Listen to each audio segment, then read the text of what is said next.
Okay, what is on the TV today?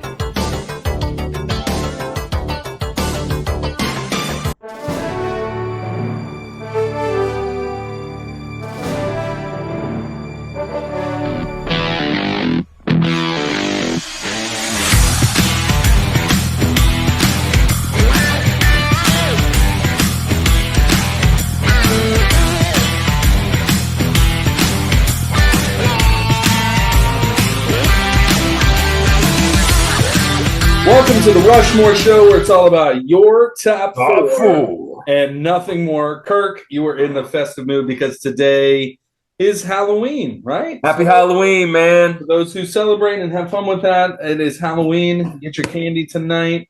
Kirk is dressed up and ready to go. Got his Hulk hands on and Kind of dressed like Maestro. I got my little beard going, so yeah, that's kind of like Hulk with the beard. But yeah. Yeah, dude, it's Halloween, man. Do you like Halloween? No, I've never. Look, let me say this. Even as a kid, it was okay. Like obviously, up through 8, 9, 10 years old, it was okay. But it kind of lost its thing for me after in my teen years. I mean, to be honest, I just love candy. I remember growing up as a kid, there was always like you knew the house to go to that was giving out the good candy, right? Like, oh yeah, who knew? Your friends knew, like word got out quick. These people are giving out the good stuff. So with that in mind, this is, again, not a Halloween episode. So this is a little bonus content right here. Kirk, putting you on the spot a little bit here. Not a Rushmore of candy, but give me your top tier and your bottom tier candy for Halloween. I mean, if you're going big bars, those kind of things, it's the same thing that I would pick for any of them. You know, the peanut butter cups. But I'm gonna stay away from the mainstreams, like the mainstreams. Okay. These are things you only get at Halloween, and I am all about that candy corn, dude. I am all nice. I'm all about that candy corn. It's definitely on my list, and I got another one that's going to be bottom tier for almost everybody else. It's going to be bottom tier for pretty much everybody else on the list. It's if candy corn's 1A, this is 1B. Those freaking peanut butter chews that are like orange and black that nobody else wants. I want all of them. I want all of them, dude. So hot takes, they don't even have a name. And they don't even have a name. They found this out the other day. Guess what? Breaking news. I found them for sale at Walmart the other day. Yeah. They were in a bag. You could buy them. They're called peanut butter kisses. I never knew that. What? I thought that they were made in the Depression era and nobody wanted them. So they just kind of run the circuit. You don't know where your peanut butter kiss has been. It's been all over the world because they get thrown away. If they don't make it to you, they get thrown away or recycled and given again. I thought they stopped production, but I stand corrected. So those are probably my top tier, right? And we can go, Kit Kat, Reese's, Snickers, all that stuff. But bottom tier, 100% bottom tier is anything black licorice. Anything. Okay, yeah, for sure. Like if it's jelly beans, if it's what that black licorice taste, for whatever reason, I used to drink it. I can't stand chewing it. It's nasty. I don't like it. That's bottom tier. Because nothing says Halloween like downing cough syrup. I mean, like, dude, and I don't know I had a family member that just used to be like all day. What is even that flavor? What's licorice flavored? What is that? It's like anise or whatever. Anyway, you don't have to like it. You don't have to keep tricking and fooling people. It's okay. You can tell people you don't like it. We won't. So what's your top tier, bottom tier? Top tier. So I do like candy corn. I don't know if I put it top tier, but I really like it. I'm gonna go with the classic bars, but my favorite one of all of them is gonna be Twix. Like when I get Twix, from the candy. I mean, I love Twix.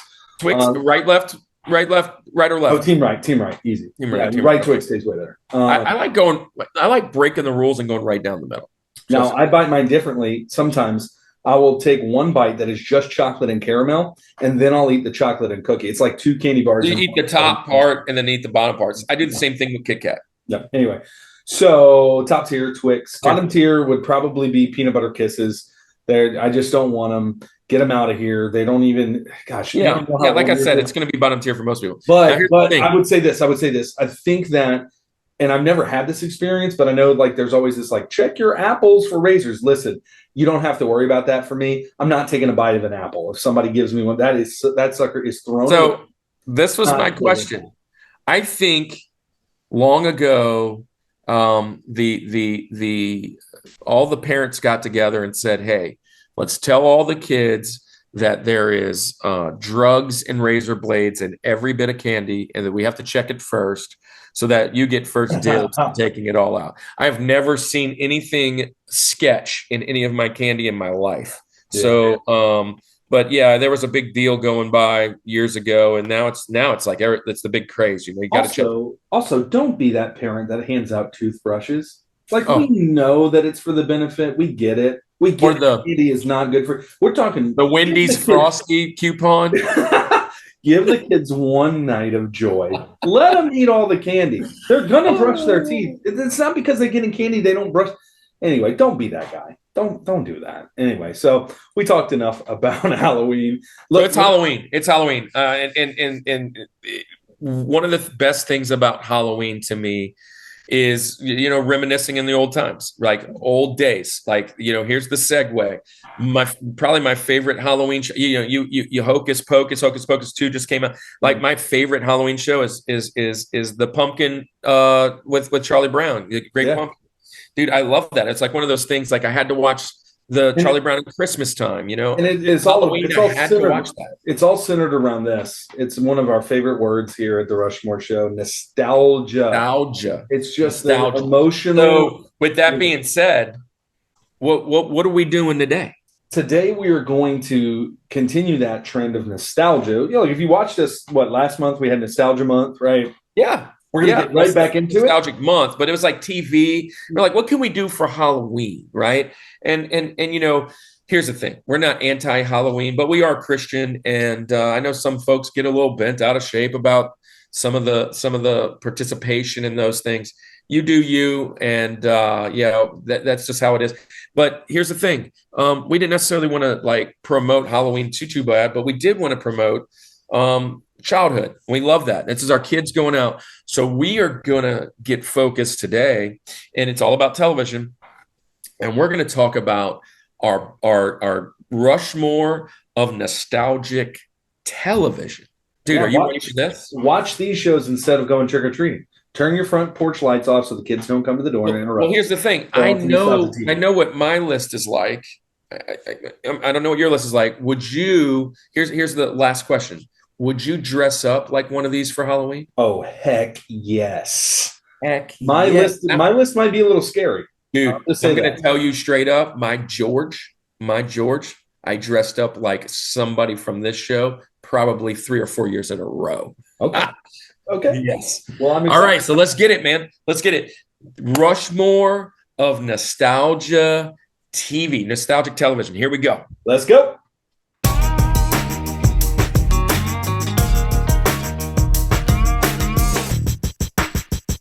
Okay, Andy, it is time for our Rushmore of nostalgic television shows.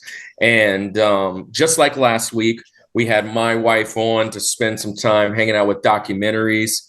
This week, we have brought on another special guest, this time your wife.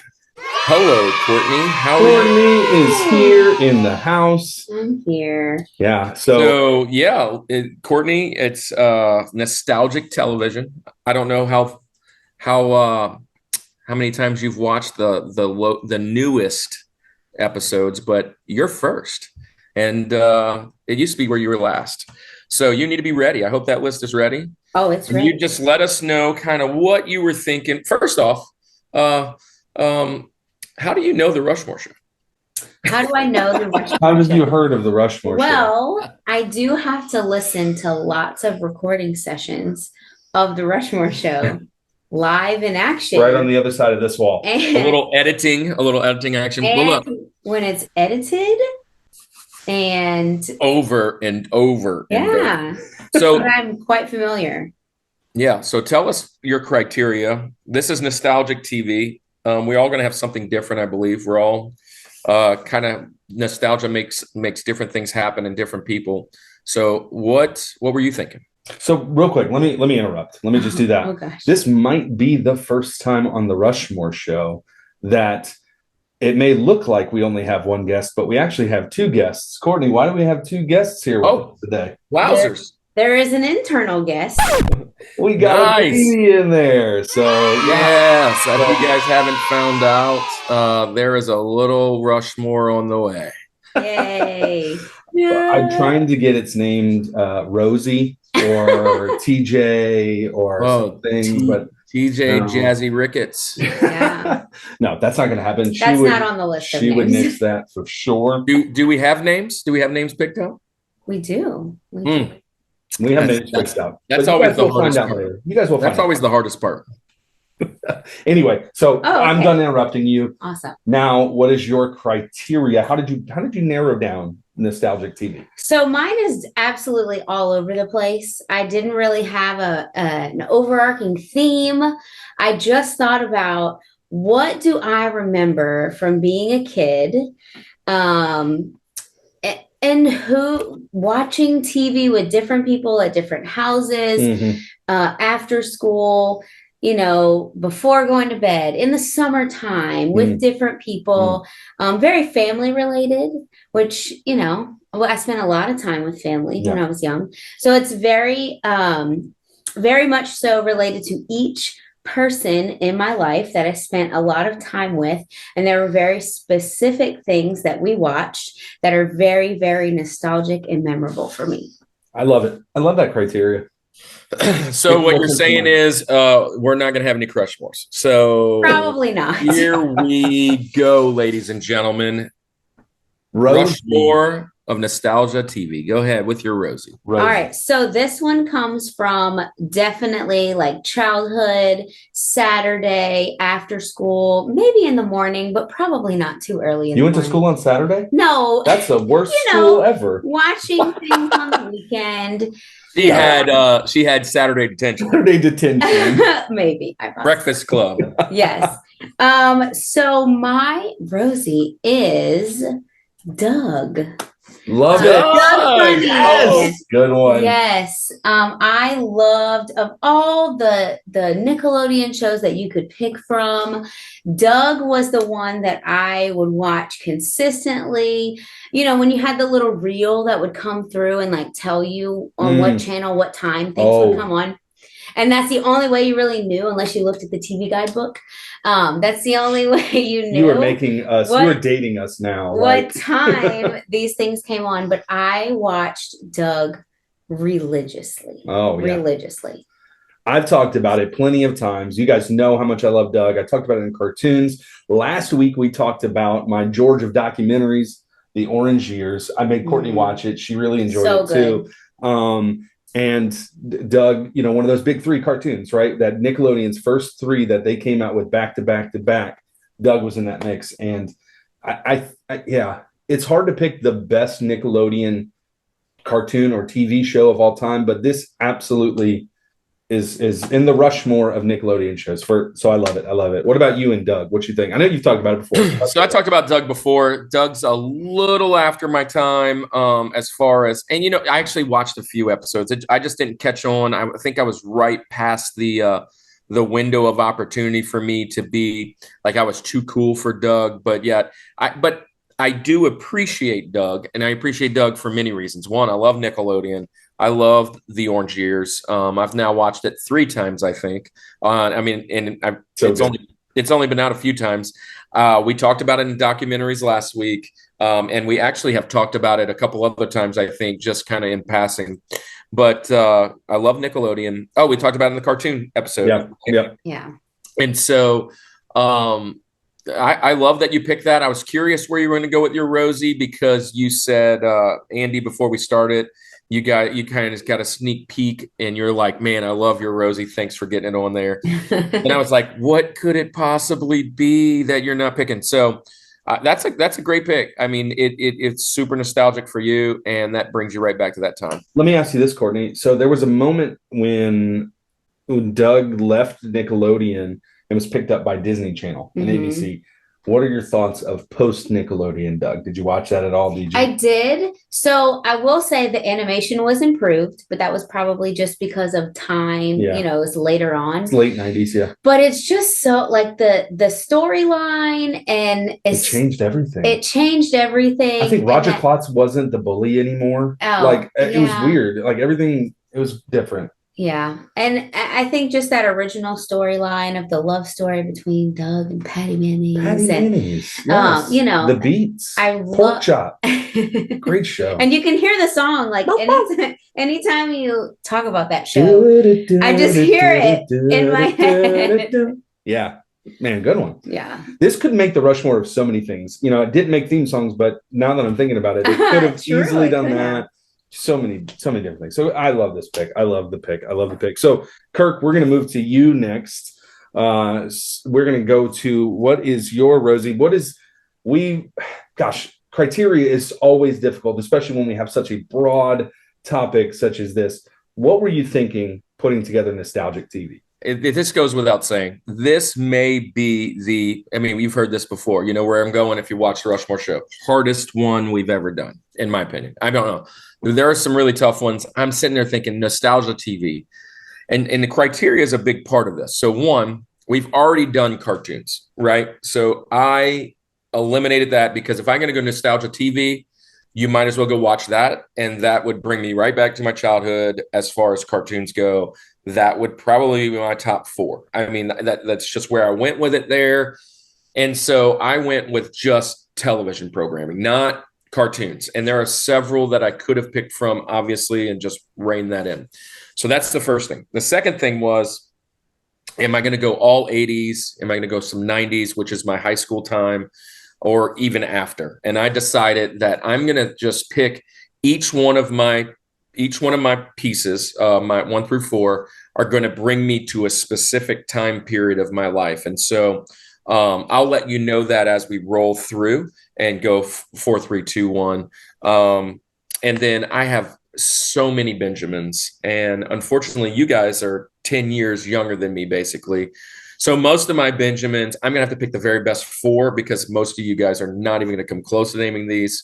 But there's a lot that missed out. And so that's where I went with it. And look, I'm going to start number 1, and you know how I am. I'm a little weird and whatever. So we're not doing cartoons, but I have to get Saturday morning in, right? I got to get it there. And the best television show when I was a kid on Saturday mornings was none other than Pee-wee's Playhouse. I'm going Pee-wee's Playhouse, bringing me right back to Saturday morning. This show, I loved everything about this show. I loved Cherry, and I loved Samuel L. Jackson as the mailman coming in. I loved all that. I loved the movie, tell him Large Marge sent you, all that. I loved everything about Pee-wee back in the day. My parents could not stand this guy. He could not stand the show. Like, why are you watching it? He's just off the wall weird. And, to me, this was my childhood as far as television goes. I mean, I could have picked a few Nickelodeon ones. I could have picked maybe some other things that were kind of happening. But I decided this one is the one that's going to bring me right back to Saturday mornings and be a little developmental in my life. And then most people know Paul Rubens, played the character. He got in a little bit of trouble, but he was in Buffy the Vampire Slayer. And that's about it. I mean, everything else he's done was basically, he played Pee-wee, like he did a cameo, not of Paul Rubens, but a cameo of Pee-wee Herman in something else, right? And there's plenty of them, plenty things that he's been in, but Pee-wee's Playhouse, man. Mecca High, Mecca Hiney Ho. Yeah, love that so, yes. Dude, there you go. I'm rocking Pee-wee, dude. Great pick, man. I love this. Courtney could probably tell you, I quote the movie a lot of times. The bike's not for sale, Francis. Like, I love that. My dad said everything's negotiable. The stars at night are big and bright. Dude, the tequila dance. Dude, when I was a kid, my dad used to listen to oldies, and that song would come on, and I was always confused why my dad was listening to the Pee-wee Herman song on the oldies channel. Like, why are you listening to the tequila? Right, dude. Anyway, I love this show. It is nostalgic to me. Here's the thing. Also, one of the things that about most of my shows is I'm probably not going to watch too much of them unless I just want to blast to the past. And it is what it is. All these shows are amazing for the time period. And this is me. This is me as a kiddo. I have to know, have you ever let Cannon sit down and watch Pee-wee's Playhouse? I haven't, because I don't even know. Is it even like or the movie? Has he seen the movie? Big Top? I haven't Big seen Top any of it, something. but I definitely would at least venture through this and then go, oh my God, I got to turn this off. I'm pretty sure that's going to happen, but I love it.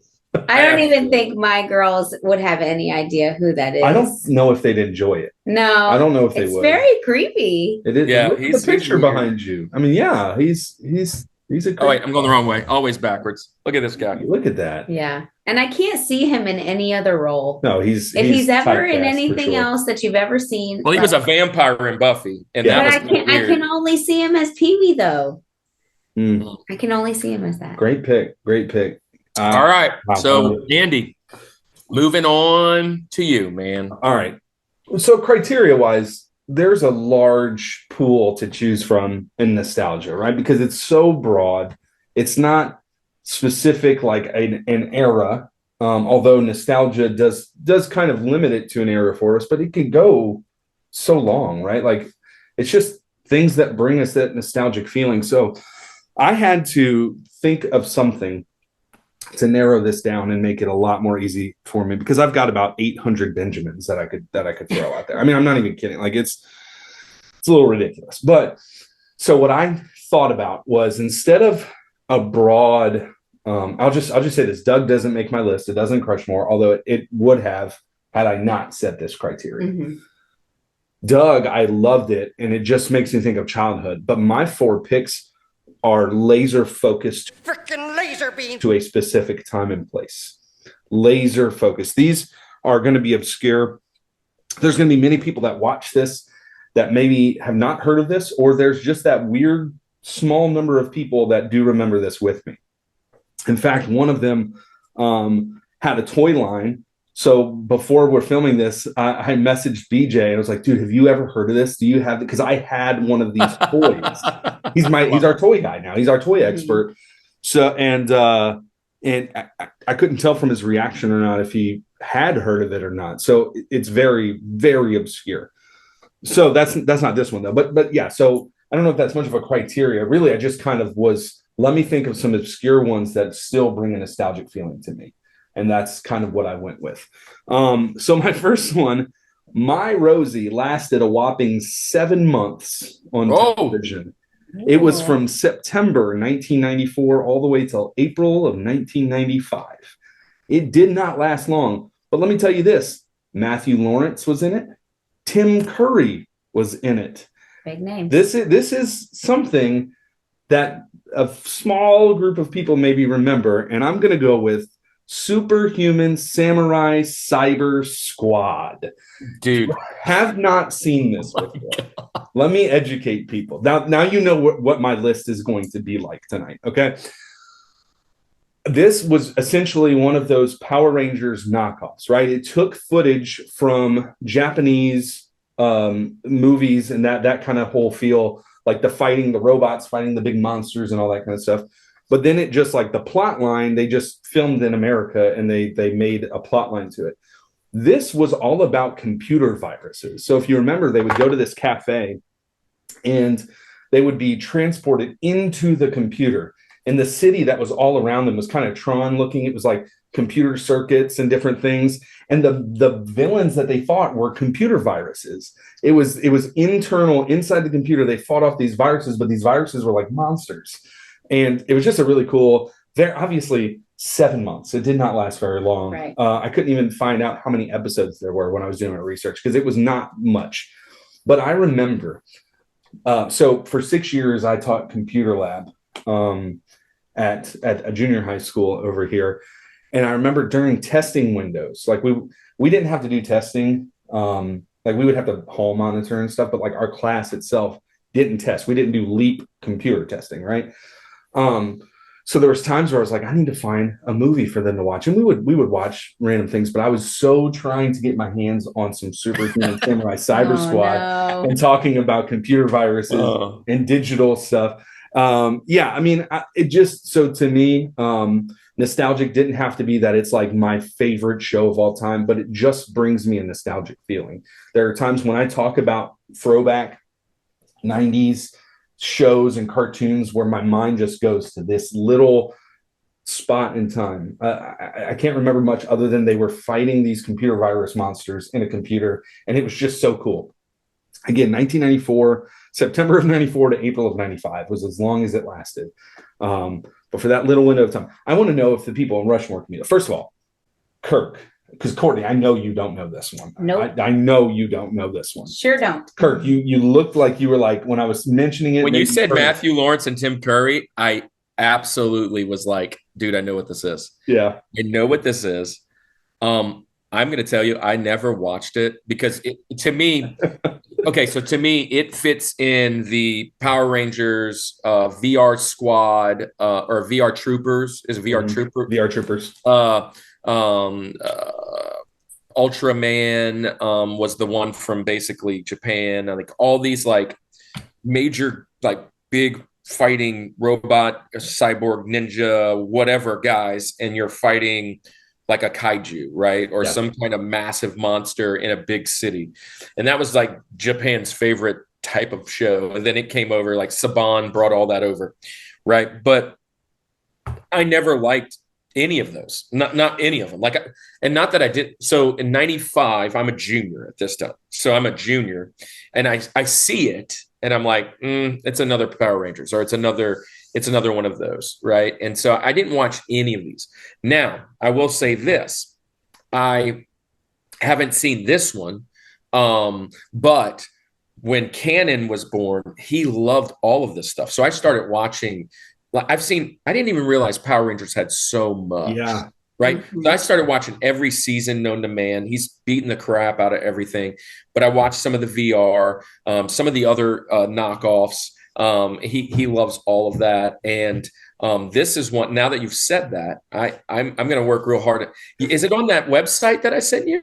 Well, you know what? I didn't look for it then, but it might be, you might be able to just find it on YouTube. So yeah, I bet he would love this. I bet he would absolutely. I remember like the bad guys looked like, Tron like Godzilla or Tron pretty much. Yeah. Whatever. Like I remember that. I do remember that. So that's a great pick, man. Nobody is going to have that. Zero people.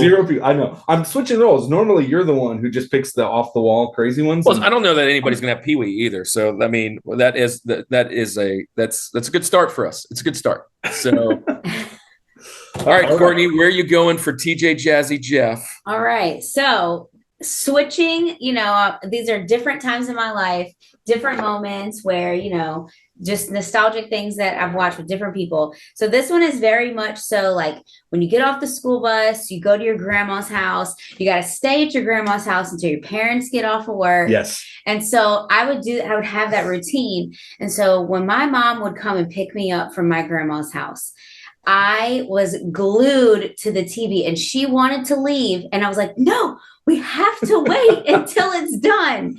And that is Wheel of Fortune. Nice. Wow. It's very grandma. I know it's very nerdy. But my grandma loved it. And we would get so excited if we figured out the puzzle. And my grandma knew like lots of weird little tidbits about the Pat Sajak, is that his name? Pat Sajak and Vanna. She knew all kinds of weird facts about them. And I was just like, how do you know this stuff? And it was just this time. Grandmas just know those things. Grandmas are, they just know Pat Sajak and Vanna White.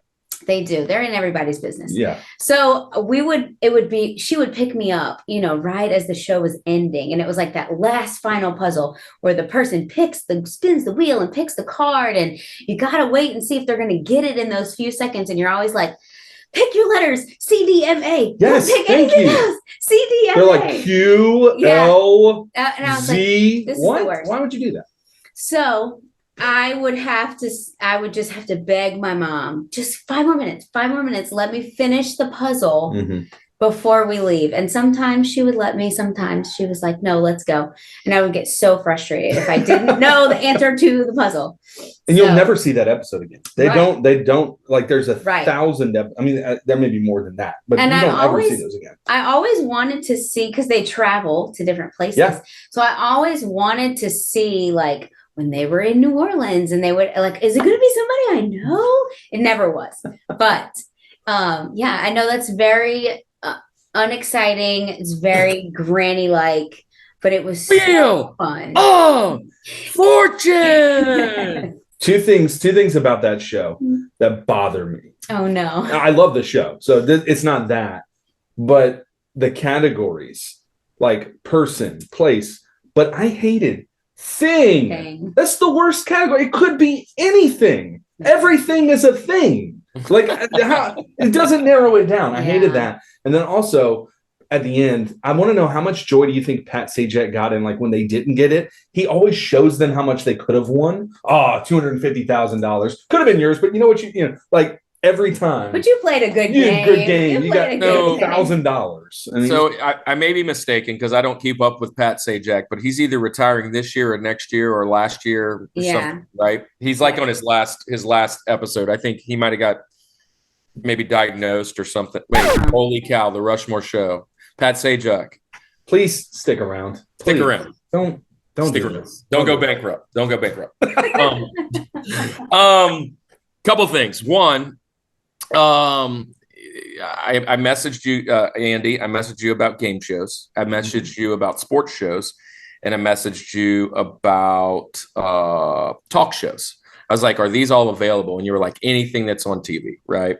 And so game shows, that's probably not one I was going to do because I had already done game shows. We just did competition shows. But Wheel of Fortune is absolutely the nostalgic one. That and probably Jeopardy, right? Or Price is Right. Price is Right. So those are probably the big three. But Wheel of Fortune to me, along with those three and Family Feud or whatever, I absolutely love watching the bloopers on YouTube. I just love I love watching when, like, they're spinning like 700 times and you really just need to say an R. And you keep saying P and Q and Z and what? Who vetted these people to come on this show, right? Who vetted them, right? So first off, that. Second thing is, I play a lot of. We talked about it. We play a lot of trivia. Play a lot of like I used to go to Buffalo Wild Wings and play the game. And there's a game on there that's like Shark Attack or something. It's basically Hangman. So if you're playing Hangman or that game or any other a plethora of games where you're trying to figure out a word. Oh, they had the big word game that was on the phone every day forever, right? You know, With your friends. But No, yeah. So if Wordle. That was it. Right. So if you're playing in any of these type games where you're trying to figure out, and your first letters are not RSTLNE, you have not grown up with Pat. Yes. Okay, so that's the very first thing. Like, you have to pick something that involves those letters, right? And then the CDMA, that's got to be your second round, right? You know. So, anyways, that's a great pick. That's a great pick. It's a good nostalgia pick. My grandmother would have loved this. This stab in the dark here, but. It's going to be on, I'm sure, maybe not that one, but other type shows like this, that daytime television going into after school programming. My mom was a stay-at-home mom, and I know she wore out Wheel of Fortune. I mean, like, literally. Yeah. So good show. Love it. Great pick. All right, Kirk. All right. Jazzy Jeff, what you got? Jazzy Jeff. Time of my life, right? So we talked about first one's going to be Saturday morning cartoons. You, man, I can't. Courtney, you worried me. I thought we were going to crush. Maybe not that we were going to crush, but possible. I was like, oh, if this is going to happen, it's going to be this one, and it's going to be right now, because this is what I thought. You know, when I even wrote the list. And so my criteria, you heard specific points about time, and this one is the television show that I wanted to watch when I came home from school that isn't a cartoon, right? So as a child, right? And it's none other than Saved by the Bell. Oh, So, that's good. yeah, and you got the Saved by the Bell vibes behind you guys, Mr. Belding and AC Slater, and I could have picked a better picture because they're all right behind me. But but I mean, if anybody is like Pee Wee, right? Look at this fella. There's Pee Wee's twin here, Screech, right? But Zach and AC Slater, AC basically spent the rest of his life doing American Ninja Warrior and stuff like that. And Zach got one other cool show, and everybody was in love with Kelly, right? Everybody in all three girls, to be honest. And then, of course, striptease came around and ruined our childhood for that. But yeah, this show was amazing. I couldn't get enough of it. I watched it. This was, you guys mentioned what, Boy Meets World and some of those type of shows. This was the show like that for me and most of my generation. And then they led on after that and went to the college years. But yeah, Saved by the Bell is definitely my TJ Jazzy Jeff. Let's see, when did Saved by the Bell come out? Saved by the Bell, I think, came out in 1989 was its first episode. So and it aired for 4 seasons, which I thought it was way more than 4 seasons. But really, they syndicate that stuff and they film so much, and then they just play them random orders. But there were what the internet says, 4 seasons, 86 episodes. So yep. There's my show. There's my number 2. This is definitely after school programming.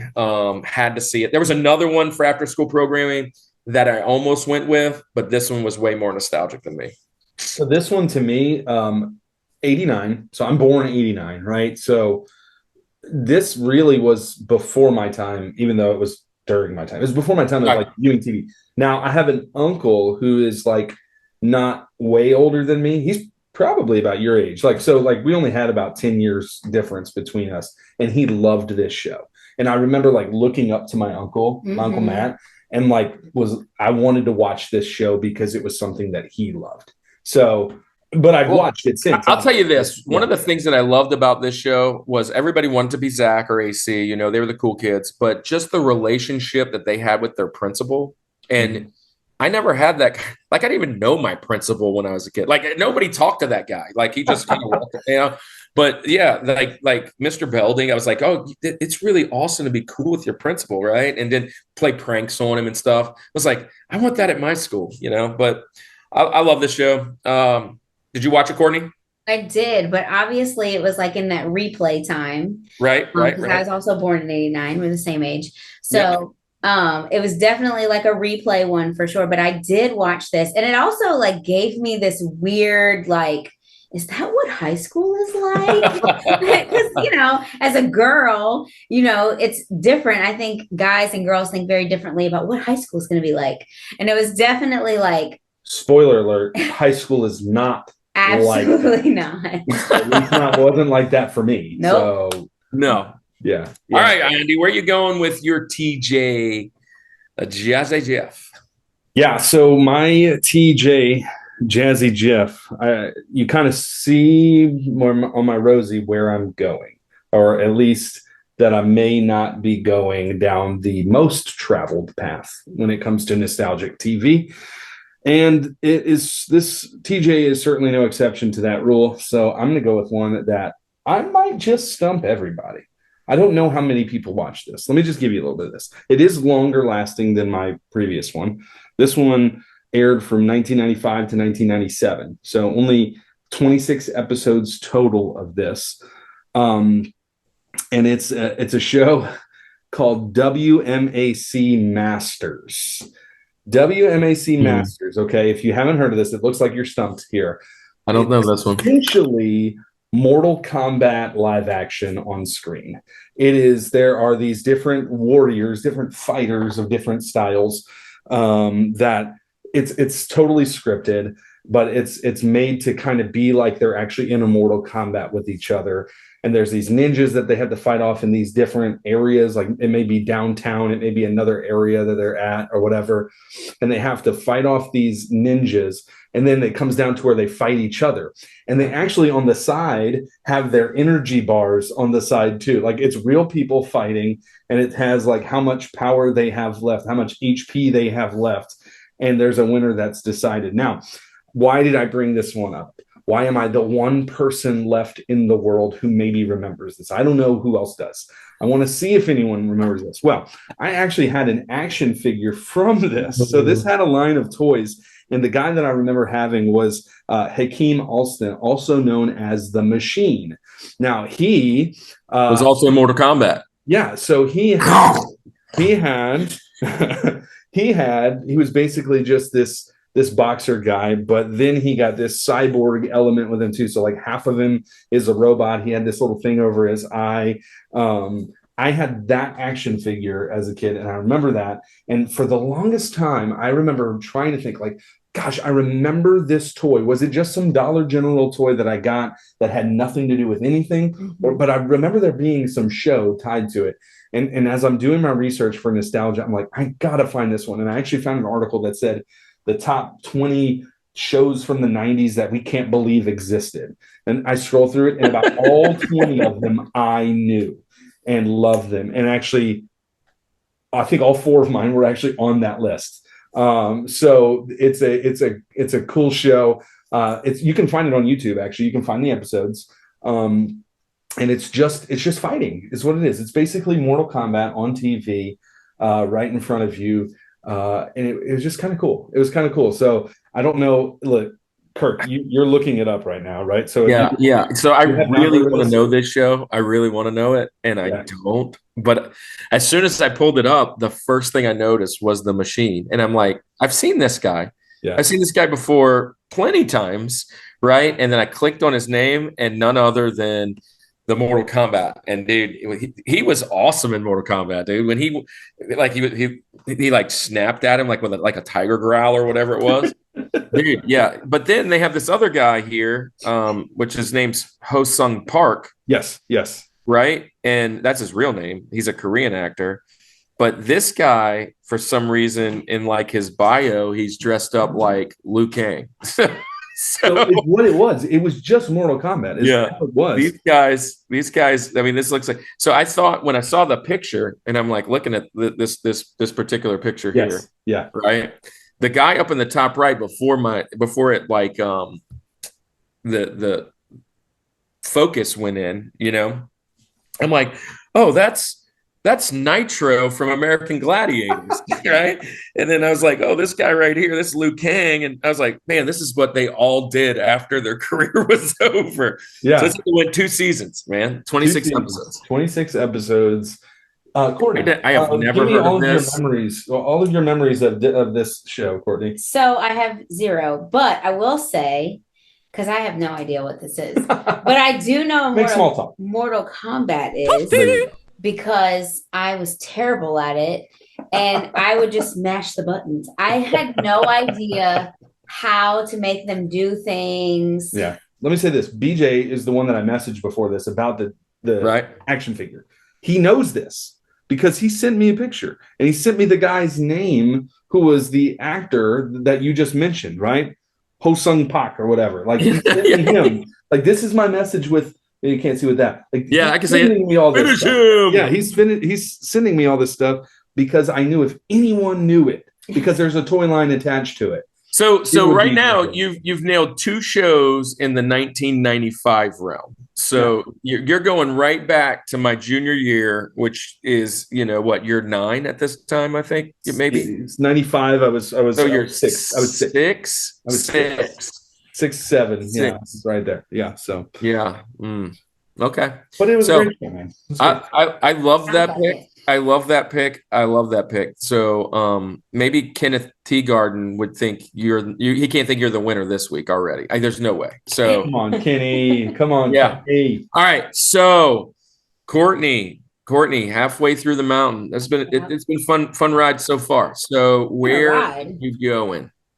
All right. So, are you going to talk about snacks? Actually, we're halfway through, so we're going to intermission with some nostalgic I snacks. picked out some really good. What We we do got need a here? commercial break. Let's have Listen. an in season The pregnant commercial. lady needed to bring snacks, You can't tell what this is with the green screen. Maybe but you I can. had Fruit to get all the roll-ups. nostalgic snacks that we had. Fruit by the foot. Also green screen By the problems. foot. Oh no! I like fruit by the feet. Come on. If you're a kid and you didn't rock a string cheese, come on now. Let's go. Let's go. What about this one says even small boys are long boys. Here's a Slim Jim, baby. Oh, beef jerky.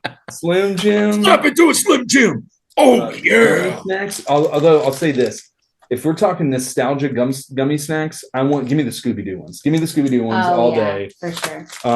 And one of the best, Star Crunch, baby. Oh, Crunch. dude, underrated. Underrated. never It gets might talked actually be about. on my gas station. Let me give you those. Thanks. You want them. I might have to. My last one is none other than the toasted strudel. Oh, Let me give you bone to pick with toasted strudel with Pillsbury, Mr. Pillsbury himself. The commercials, because this is normally our commercial break. The commercials always show works of art with the icing. Like the Mona Lisa could be painted in icing. You can't do any of that. This is all you can do. first off, maybe a smiley face. all of the icing of two of them go on one, and then you put them together and you smear it like this, so that it's equal amounts on both. Yeah. Also, these are from my daughter, and she chose apple, which is not going to be my go-to. George. It's okay. D. George, I don't know which daughter it is, but high five to her. Zoe. This was Zoe. That's the right one. That's the George of strudel. Strawberry. I want strawberry. Strawberry. Yeah, that's Link. That's Link. But all right, let's go. Anyway, Courtney, let's go. Back from our brief commercial food break. Where are we going? Okay, so you got to buckle up for this one and just stick around for the ride, okay? Mm-hmm. Because Kirk, I know you're going to know this one because it is before my time. She's calling you old. No, I'm not. I'm older. Yeah, I'll take old. Okay, so, specific times in my life. Technically, Wheel of Fortune's old, too. That's true. That's true. You're right. So I have very vivid memories of like when I was young and I couldn't go to sleep, or I was afraid of the dark, or, we moved around a lot. There was a lot of like changes in my childhood, and I would always want to go and sleep in my mom and dad's bed. So they always. That's where our kids get it from. Yeah, that's true. It's Good. true. So they always watched the same show every single night. And I really, honestly, I don't even understand like the plot. I think I was too young to really get it, but I'm going to go with MASH. Oh my. It's very much so like, I didn't get it.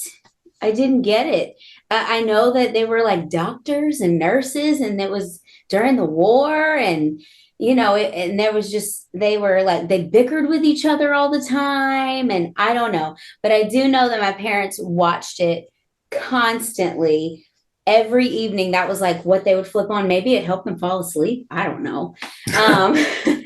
But that is a show that like I can remember just having those times when I was young and I could not go to sleep, or, there was just craziness going on. And if I would go and hang out in my mom's bed, that show would be on. Yeah. And so I can just hear it like background noise. Yeah. So we said on the last one, is WMAC Masters real? MASH was one of those shows that is almost like a myth to me. Like I know it's there, but I don't think I've ever watched it. Like, so I have to love it. Like people love it. I've watched plenty of this, and this is one of those shows that, as I was thinking about like watching old stuff, like this is one of those ones that comes up as being one of the greatest shows ever in history. It's always on the top list. But I don't know why, right? And there's just this intrigue that I want to, and especially like joining the military and kind of like seeing that, because this is like the military sitcom. This and like Hogan's Heroes and a few other ones like that. But my aunt, I don't have many memories of going to my aunt's house, but I do remember every time that I went to stay at my aunt's house, this is what she watched. Whether it was the morning or the afternoon, she watched MASH. And I remember really liking Radar, and I think the main guy was Hawkeye or something like that. But yeah, they were like doctors and nurses. They had the one lady they always chased around and whatnot. It's a great show. I don't know that it holds up the test of time, but I would give it a shot. I would give it a shot. You know, I remember it like being around Gilligan's Island and I Dream a Genie and MASH. You know, it was like those three or whatever. But those are all great shows. That's a fantastic show. I would have never thought you would have picked it. I would never thought any on this panel would have picked that. Maybe Randy. I don't know. Randy, do you like MASH? Have you heard of MASH, Randy? Well, yeah, have you heard of the it? mashed potato. MASH. I mean, but MASH is a classic, man. It's definitely a classic. It's one of those ones that I would at least give it a shot for a few episodes to see if I liked it. But it's interesting that you say this, Courtney, because nostalgia doesn't have to mean it was your favorite show. Right. And that's really the key here. Like, I mean, it can be that. Obviously, the other shows you really love, and I'm looking at your George right now, and I know. But, like, there are shows you can love them, but you can have a nostalgic feeling and not really have loved the show. It doesn't have to be in your top 4 shows of all time. It's your top 4 nostalgia. Right. And it just gives you that feeling and brings you back to that place. So I totally agree. I get it. I don't think I've seen anything past, like, I remember you say it's nighttime, right? I remember if I left my TV on as a kid and I woke up late, MASH was on. It was either MASH or it was like imagine owning all of these love song hits on one compilation disc. It was those two things. Those were the two things that you could have. And that's when I knew it was time to go to bed. If MASH was on, lights out. Yeah, I got you. So, hey, I like it. I like the pick. And I do think that a lot of the jokes and things were very much so over my head. I couldn't even tell you like the details of the storyline or anything like that, other than I knew they were in war. I knew that they were doctors and nurses, and I knew that they like bickered with one. What does MASH stand for? I don't. Mansion, apartment, shack, house. Yes, nostalgia. Come on. Nice. I love that. Kirk, where are you going for Link? All right, so this is episode 5 of television. And I have somehow or another managed to not talk about this show one time, which is crazy. And this is the one that's going to bring me to late night TV. Not necessarily late night TV, but standard programming, 5, 6, 7, like TGIF times or whatever. But that was Friday. I don't think this one was on TGIF. I think it was a Wednesday show. But I'm going and also we've mentioned this like 4 or 5 times, and it's never been TJ Jazzy Jeff, but I'm going with Fresh Prince. So look, we've had it for the song, we've had it for sitcoms, we've had it for all kinds of things. We stole the name TJ Jazzy Jeff from his cohort, but I was going to put it on sitcom, but it's more of a nostalgia for me. It's one of those things. Again, I mentioned this is not something I'd probably go watch again. Most of these shows, like I would probably go watch them for a little bit, and then I would move on. But this one has so much nostalgia for me, and we've talked about it. It was funny, him and the dialogue with Carlton and Phil, again, seeing him at school. That's not how school was, like not for most people, but also the song, the fact that he was at the time a very okay rapper / hip hop guy, which is now he's a super mega star. Like this is the thing that pushed him forward and became that. And way before he ever slapped anybody on the Grammys, this is where he started, right? So the kids know him now. Yeah. I mean, like, and Chris Rock. I mean, like, anyways. So I could have picked any of those shows. There were so many, and there's a bunch on my Benjamins. that TGIF kind of frame world. But if I'm being honest, this is the best one. This is the George of all of those. And yeah, it could have made many of my lists. I mean, it's just excellent programming. It has a really good message too. So like they don't make TV like this anymore, in my opinion. A lot of it's kind of trashy. This one, I don't know. It's funny, but yet it has a message. Yet it kind of there's all kinds of stuff involved with it. So, anyways, my almost said TJ Jazzy Jeff. My link is Fresh Prince. Nice. I mean, obviously, great pick. Do you have a picture? I was Dude, waiting for it. There it is. Look at him. Look at him. Who'd have known he would have grown up to slap people on stages? Oh, who'd have known that? Dude, I had his albums too because I loved them. I had the CD for Big Willie Style. I had it, and I rocked that thing. Men in Black. Yes, dude, get jiggy with it. No. Is Will Smith? I mean, he's not underrated. No, I don't feel like people talk about his. I don't think he's underrated or overrated. I think he is like he needs to be. Okay, especially African American actors, male African American actors. He's probably on the Rushmore, right? Yeah, actors in general. There's a lot of people out there. He might even make that mountain. He's got so many great. He's wide range. Like he's amazing. Wild West. He's a megastar. Yeah. Wild Wild West is underrated now. That's a funny movie. The burger that came from Burger King because of the Wild West. Like, think about everything that has changed in culture and Will Smith has been a part of it. Yeah. I think I think he's underrated. I would venture to say underrated. Oh, I don't know why. But anyway, yeah. Love Big Willie Style, Miami, Men in Black. Boom, shake the room.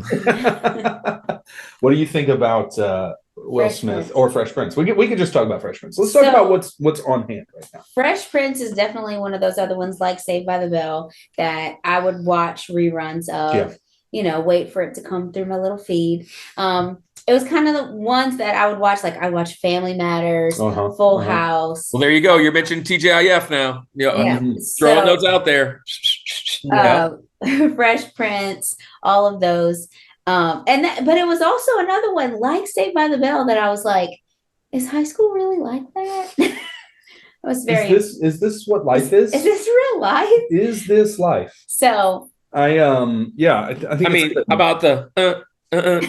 Yeah, you gotta love the Carlton, right?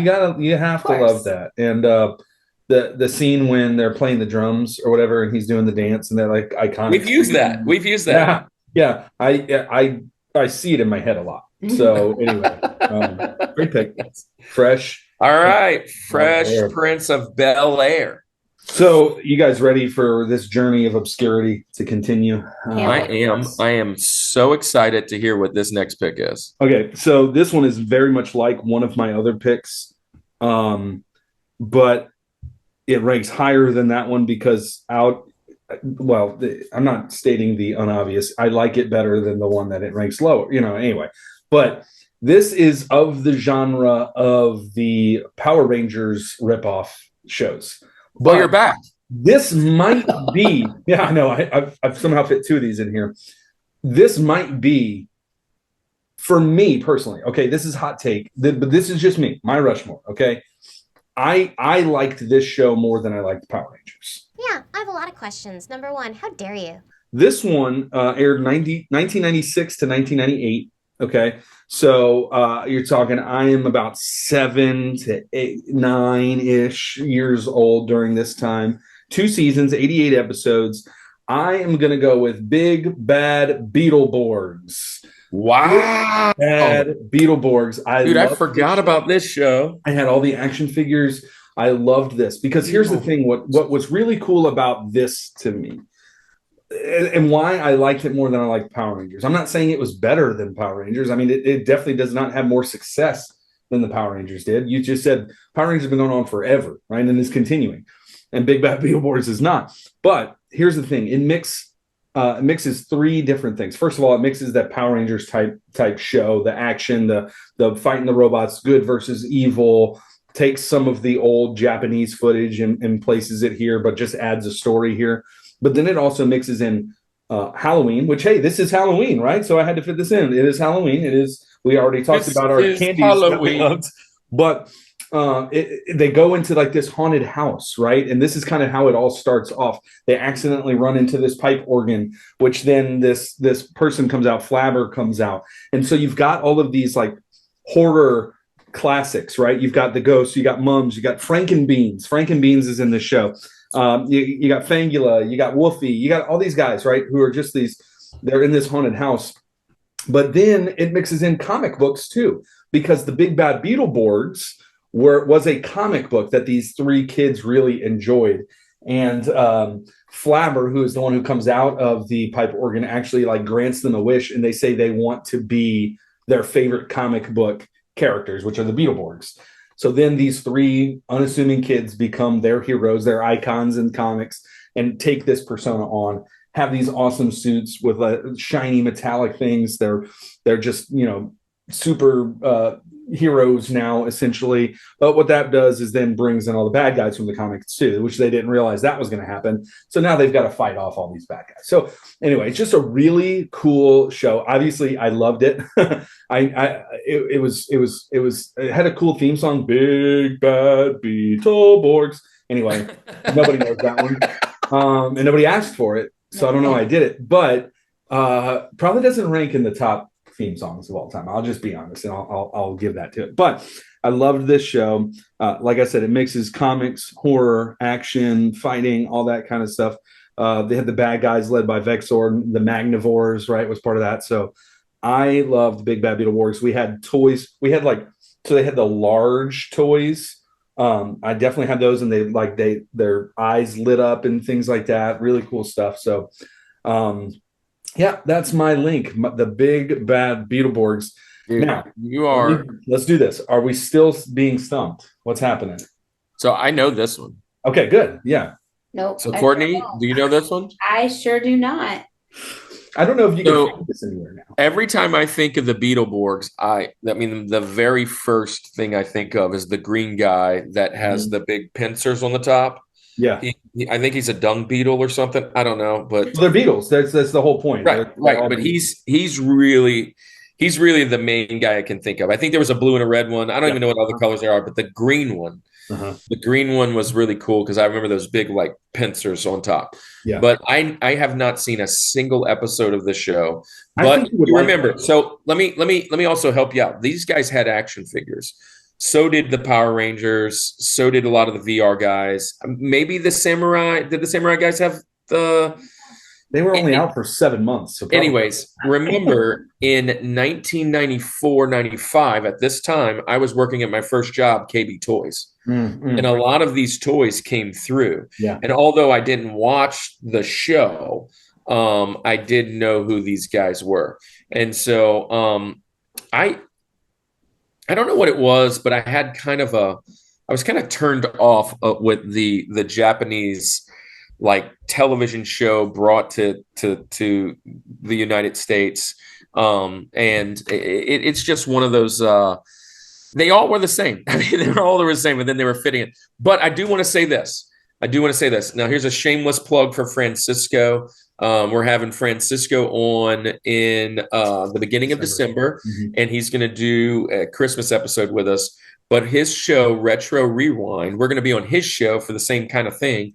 But last night of the filming of this, last night was Friday night.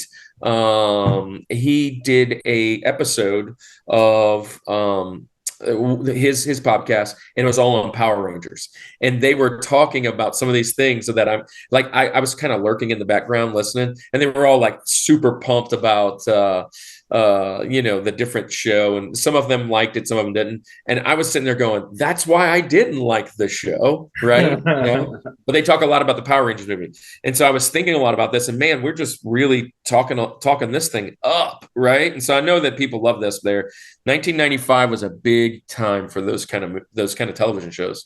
So but you mentioned that I did like them.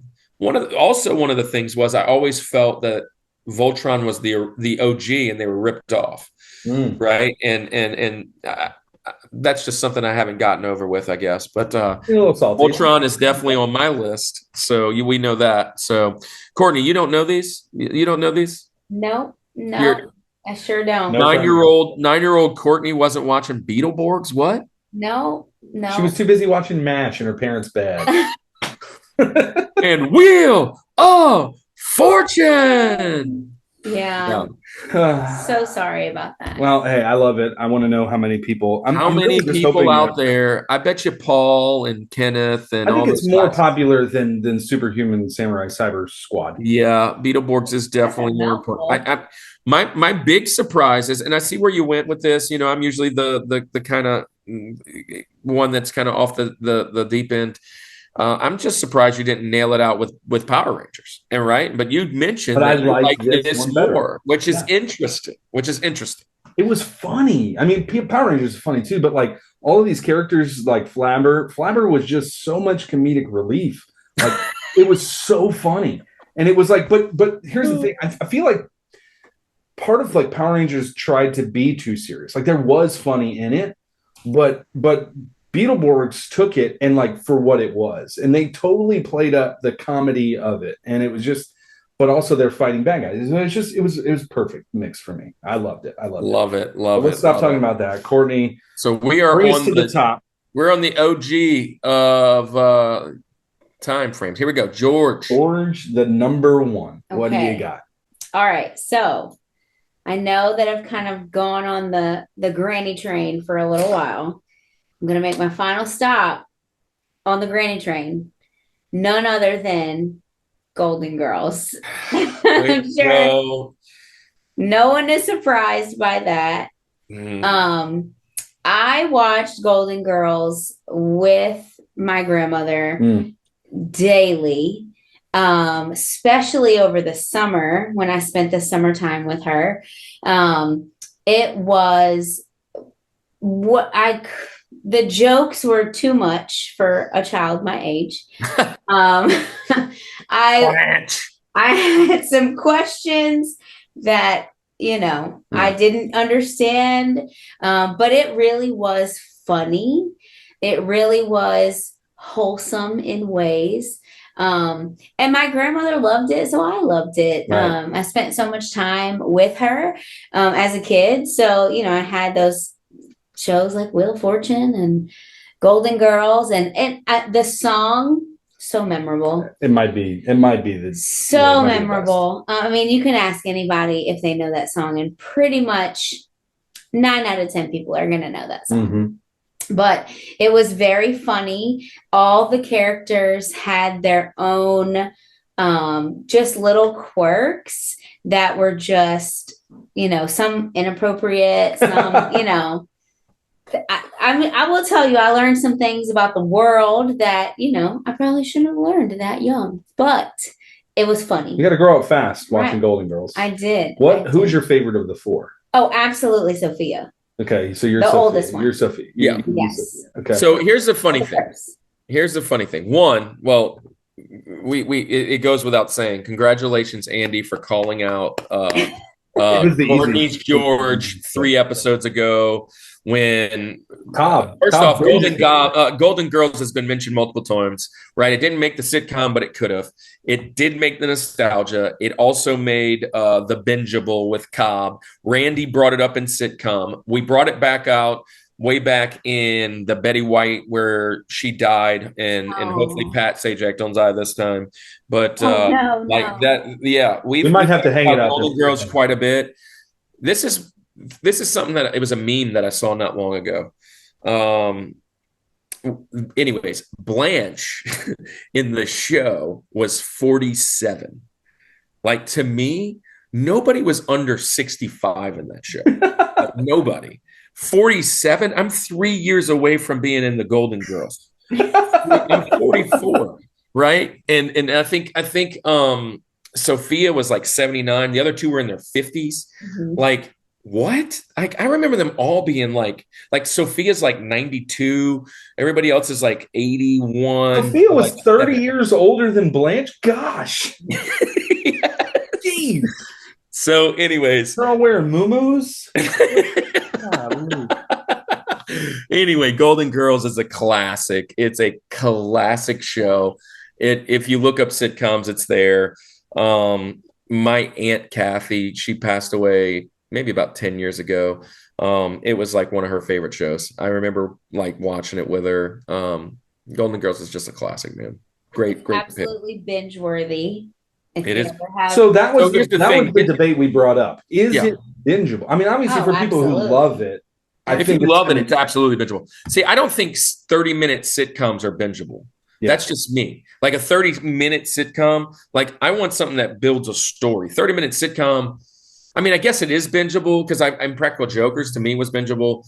Right. But like usually if I'm watching a show of like a certain group of people, I want to have a storyline that makes me want to watch episode after episode after episode. There's no cliffhangers in Golden Girls, right? In Golden Girls, you can just start wherever. Like there are very few like part twos. You remember like back in the day, you didn't have a part two. Like I remember like this is a 2-part series, right? Yeah. So, and it was an hour-long show. Well, that's no surprise. No surprise. Great pick, Golden Girls. Look, I'm just glad you weren't wrong because I was sitting here thinking this whole time, okay, we're getting closer. I wonder if it's going to be Golden Girls, and you nailed it. So if we were watching the Newlywed Game or something, you would have won that one. You would have won that one. Easy. This is like, look, yay, Golden Girls, right? So anyway, yeah. All right. Good pick. Good mountain. I like your mountain. You went all over the place. Not nearly all over the place as I did. But all right, so I'm going to go all over the place a little bit on this one. So my other ones are basically wholesome TV. It's you know, I don't know. Pee Wee Herman's probably not wholesome TV, but it's like, okay, so television show after television show after television show. These are all situational comedy, situational things happening. My last show, I'm going to fast forward to high school times.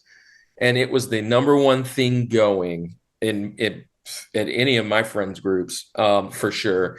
It was one of my favorite things ever. I wanted to be on this show. I really wanted to be on this show so badly. Like I wanted to train to be on this show for sure, right? And I am going with none other than probably the best sports television show in history. WCW Monday Nitro. Listen, I know everybody don't love wrestling. We had a wrestling show. We had a wrestling episode. This is my childhood. Like I watched Saturday Night Main Event. I watched all those things with WWE, and this was the Monday Night Wars. Kevin Nash showed up. By the way, rest in peace to Kevin Nash's son, who was tragically killed or died 2 days ago. I mean, from the filming of this, but Kevin Nash and Scott Hall show up coming over from the big bad WWE and just made the Monday Night Wars. I remember as a kid, I say as a kid, as a high school kid, going to my buddy's house. Everybody would show up on Monday night at our house, my house, his house, their house. Like we would kind of go around whose house is hosting Monday night this week. We'd have 2 TVs set up. We'd cook out. We'd have, food and drinks and whatever. Our girlfriends would all come over, even though they didn't necessarily all love wrestling. My girlfriend's in there. Hey, a lot of people's girlfriends are in there. And we would watch 3 hours, 4 hours, because one started an hour before it, 4 hours straight of these 2 shows. And I could have picked Raw. I didn't, because Raw is still going on. And as a nostalgic, I can go and watch that right now. Essentially Raw still playing. WCW Nitro is no more. WCW is no more. And this is kind of how to bring that in. I want to go to the power plant and train. I wanted to, gosh, I had wrestling dreams. I'm being honest. And we talked about this in the wrestling episode. But my number one show, my George, by far, is WCW Nitro. Nitro. Nice pick, man. So let me tell you this. This was on my list. Until I set my criteria and changed it. So we would have crushed, and it was WCW Nitro. It was, and much like you, it could have been Raw. It could have been maybe even SmackDown, right? But Thunder. It could, I was actually on Thunder in the stands once. Yeah. WCW was my favorite of the two. If I had to choose between the two big ones, WCW, WWF was my favorite. I loved Goldberg. He was my favorite wrestler. So also he's been mentioned several times throughout. So hey, welcome again to the show, Bill Goldberg. But anyway, yeah, I love this show. Love the show. Courtney, give me all of your recollection of watching WCW Monday Nitro as a little girl. So I did watch wrestling. Whoa. Does that surprise you guys? Very surprised. I did watch wrestling with my dad. But there was absolutely a moment where my dad would watch boxing and he would also watch wrestling. Oh. And so when it was first like this big thing on TV that he would watch, I had a moment where I had to ask him if it was real because I was like, wait, boxing is real. Like they're wearing gloves, they're hitting each other, Right. They're all swollen and bloody and all of these things. And then my dad had to explain, I was like, they're gonna die. But my dad had to explain to me as a little girl, Courtney, it's not real. They're just, be okay. they're actors. And I was like, what? So here's the thing. One thing that I think I may have known, I don't know. Yeah, I don't know when I found out it wasn't real. This is the same thing with like Christmas and everything else, right? I don't know when I found out that this wasn't real, but at that time I really didn't care because I was so involved. I remember I used to get the magazines and I used to get a couple of the other things. One of my favorite quotes back in the day is I read an article. If you go back and talk to my friends, because back then you didn't really have web pages and stuff like they do, but you would go to like a forum and there would be an article about Rey Mysterio or whatever. And I would always go, hey, dude, I read an article last night. Guess who's going to be on Nitro? Or guess who's going to be on whatever? And they always had it for running joke that I read an article. Well, I did read an article on this. And it was in one of the one of the wrestling magazines, because the wrestling magazines usually kind of did all of them.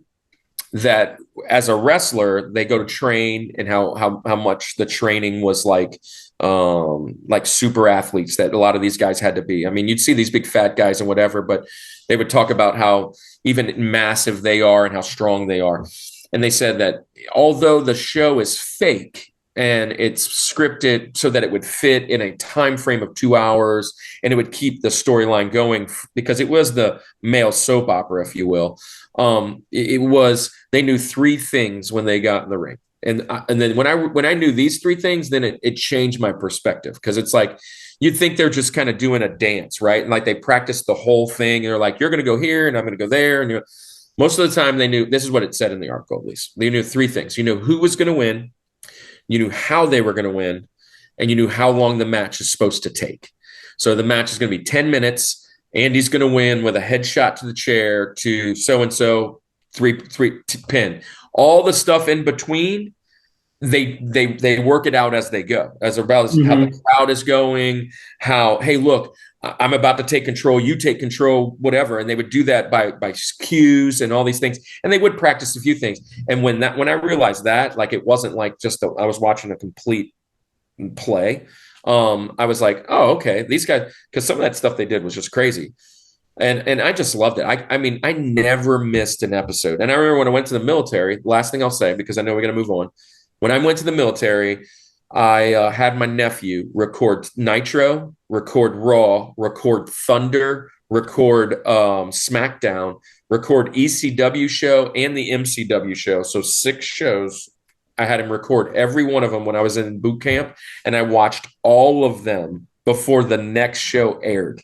That's how crazy I was. I mean, I'd watch them in fast forward, and I was like, because I had to get caught up when I got back. And it was weeks worth of shows. I was obsessed. I was so obsessed. Brought Cannon. I showed you guys in the tag team episode. I brought Cannon for his first show back in January. I don't watch very much often anymore, so that's why it is very nostalgic for me, but I still love it. I watched it 2 nights ago for the first time, and gosh, I don't know how long. But yeah, WCW, Monday Nitro, it had to be there.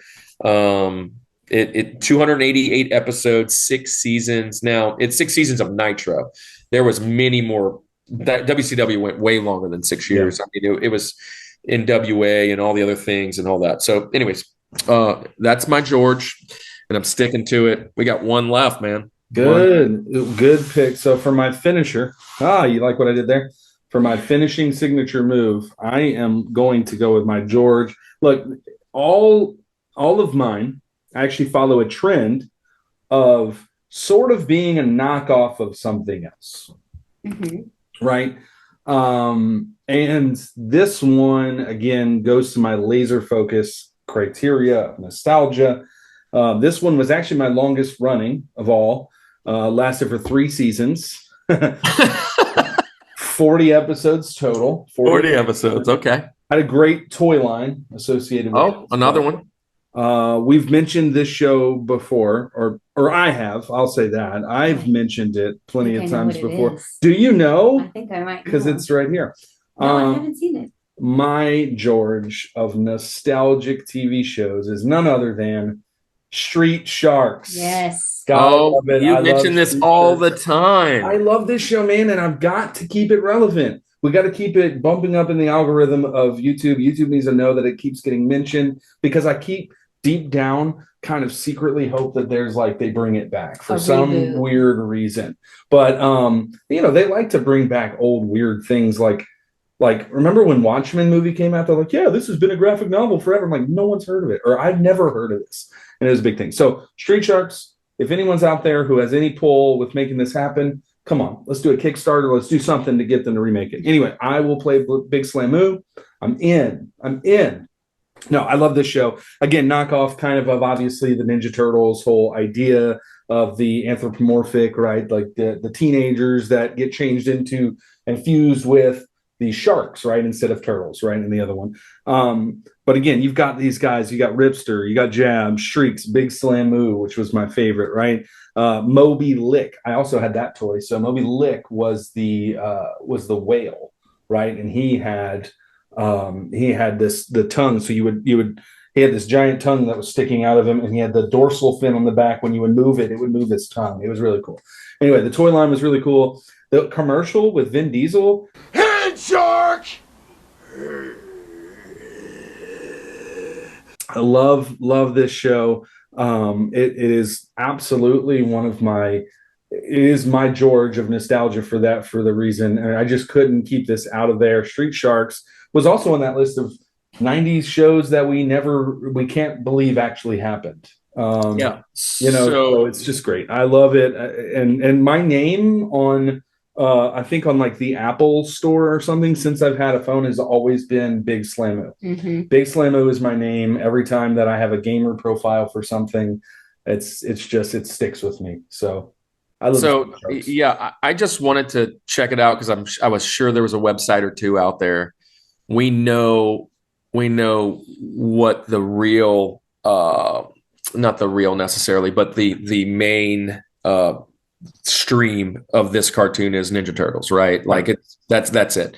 And I was like, let's see Ninja Turtle knockoffs. And I mean, Ninja Turtle, when a big property like that comes out, everybody wants to jump on it, like Power Rangers, right? So we're going to jump on it, or Voltron or whatever.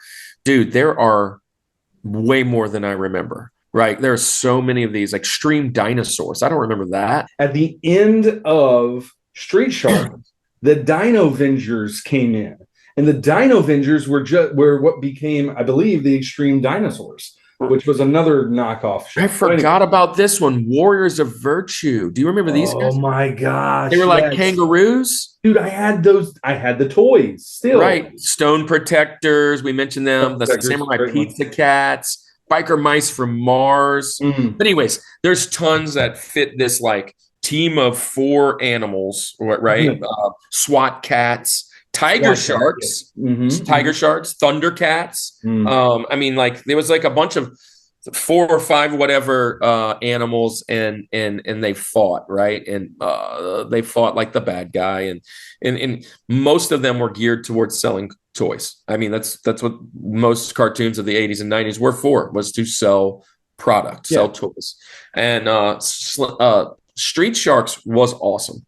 I mean, I mentioned back in the football time, you picked him for football, which we always have a stretch or two. And I was like, yeah, I don't know if I would go up against him, but Street Sharks is a good cartoon. I was a Ninja Turtle guy. I love Ninja Turtles.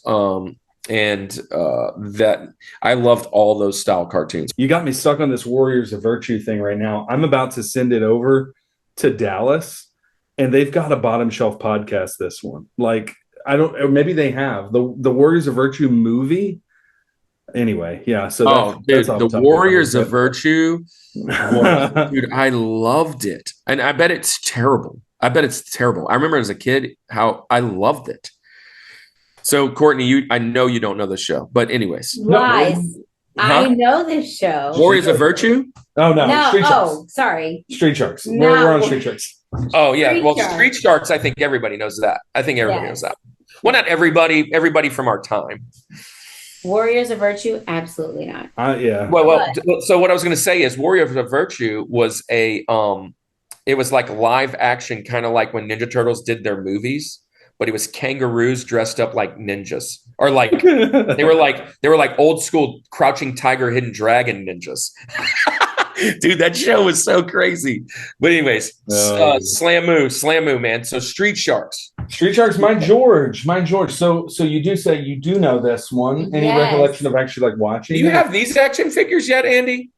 No, I need to get those. BJ, I love you. You don't need to keep sending me things. You don't. I don't feel like I'm. No, BJ, just tell him where he can find it so he can spend. I remember as a kid.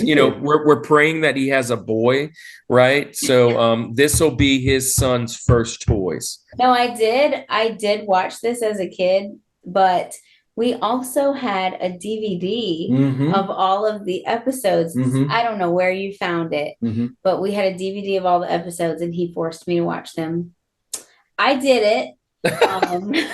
Y'all stayed together. I love it. We're still strong. Here, going strong. Is that pre-marriage or after? After, I think. Oh, okay. Well, you were already locked in. Right. Good thing you didn't do that beforehand. You wouldn't have got it. Yeah, we wouldn't be here. Who knows what would have happened had I played it smart though. I knew I would get away a little bit. Yeah. No, I do remember it from when I was a kid. Not as much as, some of the other Saturday morning kind of shows. But I do remember that one for sure. For sure. But it follows the theme and the trend of my list of they're just a little bit of, this might be the most mainstream of the four. Yeah. This is the most mainstream of the four. But, Beetleborgs was on Fox Kids. So, I mean, that was pretty popular. So anyway, love it. We have finished our mountains. I think, look, again, how long has it been since a Crushmore's existed? I don't know. Especially, I mean, most of this month has not been pretty crushing. Yeah. So we've given you most guys of this month has not been pretty crushing. I mean, and that's because that says a lot about our guests. It says a lot about who we are, and that we all. I mean, it's why we put the show together. Not everybody's top four has to be. The goal is not to crush more. I don't think that's the goal.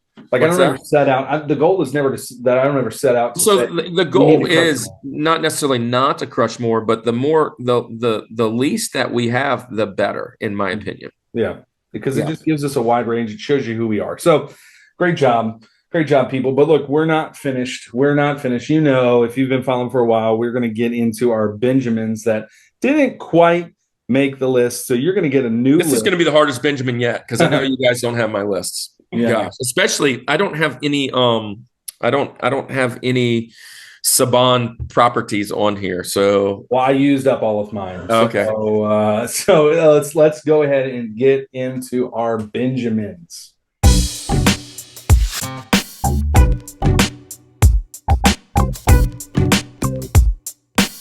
Guys, Benjamin time. It is snake draft. Let's get into it. We're gonna let our guest Courtney, my wife, aka baby mama, up in the house.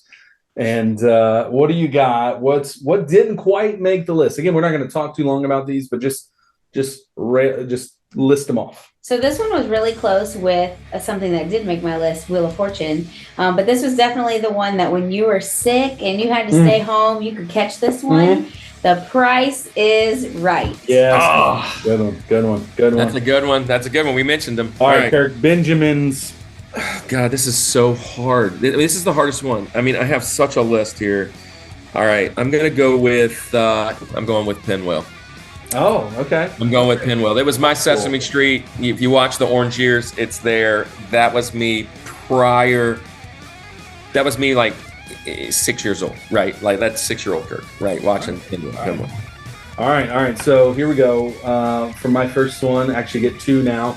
I'm gonna bring it old school, okay? But actually school, right? None other than Hop on the Magic School Bus. Oh. I love that show. And I can still hear that song. Carson's dressed up like the teacher several times. Miss Frizzle. Miss Frizzle, yes, I love it. Yeah. Okay. I made a little dress for her one time for dress like your favorite character day. It's because you're a great dad. All right. Yeah. So then my next one, wrapping it back around, round two of this, I'm going Nickelodeon, and I'm going Hey Arnold.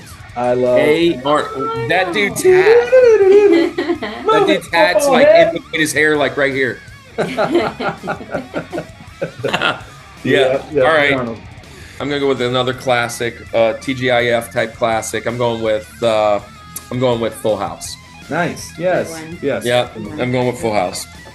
All right. All right, back to me. So, this is another one that is like late night grandma, but it's okay. I love Lucy. Nice. That classic Randy. scene where The candies because they're coming out too fast. Yeah. And then I ask questions like, why do they have separate beds? They're married. Yeah, it was a great show though. Very funny. Randy loves that one. So see, Randy, you are not excluded from the Rushmore community. So this one's a little bit like left field, okay? It can't be more left field than mine. So True. But this one is kind of like not a show necessarily, but a made-for-TV movie. That counts, yeah. That was on the Disney Channel that I just thought it was the coolest one. Smart House. Nice. Did you guys watch Smart House? I don't know this one. You don't? Oh, well, see, there's a generation. man. I'm not very smart.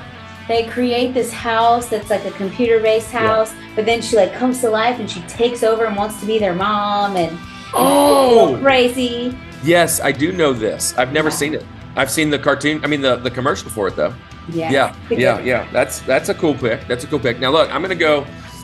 I knew I had to pick one that would kind of bring back mom and dad. So there's about 3 or 4 that I'm thinking of. You picked I Love Lucy. That wasn't it. I'm gonna roll with.